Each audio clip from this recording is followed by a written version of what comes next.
12 जून माननीय केंद्रीय कृषी मंत्री महोदय शिवराज सिंग चौहान साहेब यांच्या मार्गदर्शनाखाली आणि देशाचे पंतप्रधान आदरणीय नरेंद्र मोदी यांच्या प्रेरणेने हा खरीप हंगामाबद्दल विकसित कृषी संकल्प अभियान हे राबवण्यात येत आहे। या अभियानामध्ये कृषी विज्ञान केंद्र बदनापूर आणि कृषी विज्ञान केंद्र म्हणजे देशातील जी सगळी कृषी विज्ञान केंद्र आहेत दररोज शेतकऱ्याच्या शेतावर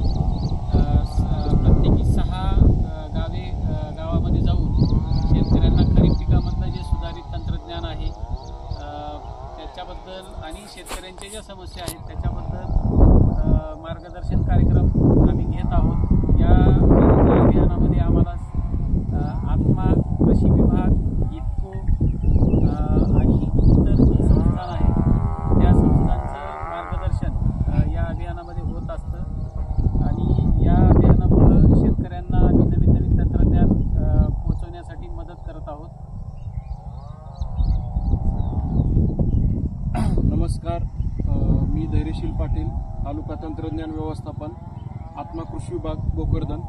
आज या ठिकाणी विकसित कृषी संकल्प यात्रा अभियान अंतर्गत भोकरदन तालुक्यामधून जवळजवळ 7 जून 2025 ते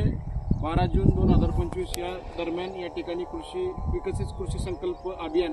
मार्फत आम्ही दररोज 6 ते 7 गाव करून या ठिकाणी कृषी संकल्प अभियान या ठिकाणी कृषी विज्ञान केंद्र बदनापूर असेल, तालुका कृषी अधिकारी कार्यालयाच्या सर्व अधिकारी आणि आत्मा विभागाचे सर्व अधिकारी या ठिकाणी आपण खरीप हंगामपूर्व जे शेतकऱ्यांना उपयुक्त असे मुख्य पिकं आहेत कापूस, तूर, मूग, उडीद, मका असेल, सोयाबीन असेल यावरती मार्गदर्शन या ठिकाणी उत्पादन खर्च कसा कमी करता येईल आणि उत्पन्न कसं वाढवता येईल यावरती जास्तीत जास्त भर देऊन उदाहरण बीज प्रक्रिया असेल, टोकन यंत्रावरून पेरणी असेल, जोडवळ पद्धतीचं पेरणी असेल, बीज प्रक्रिया असेल यावरती या ठिकाणी मार्गदर्शन कृषी विज्ञान केंद्राचे शास्त्रज्ञ, कृषी विज्ञान केंद्राचे समन्वयक प्रमुख आदरणीय सोमवंशी सर डॉक्टर आणि या ठिकाणी कृषी विज्ञान केंद्राचे कीटकनाशक शास्त्रज्ञ डॉक्टर सचिन दांडगे, या गावचे कृषी सहाय्यक अधिकारी आदरणीय अजयजी साळवे साहेब आज सकाळीच ही विकसित कृषी संकल्प अभियान ही चिंचोली असेल, देऊळगाव ताड असेल, देऊळगाव कमान असेल, जानेफळ दाबडे असेल अशा या ठिकाणी गावामधून आपण सकाळी शेतकऱ्यांच्या बांधावर जाऊन या ठिकाणी मार्गदर्शन जे पिकं आहेत खरीपचे या ठिकाणी प्रत्येक ह्याच्यामध्ये गावामध्ये सरपंच असतील, गावातील प्रगतशील शेतकरी असतील या ठिकाणी उपस्थित आहेत आणि ग्रामपंचायत स्तरावरती किंवा शेतकऱ्यांच्या बांधावरती जाऊन आम्ही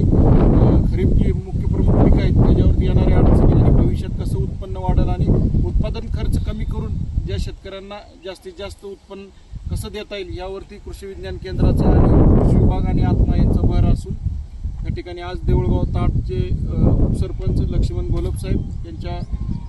मार्गदर्शनाखाली या ठिकाणी कार्यक्रम झाला आणि सर्व शेतकऱ्यांना खरीप हंगामाच्या शुभेच्छा। धन्यवाद।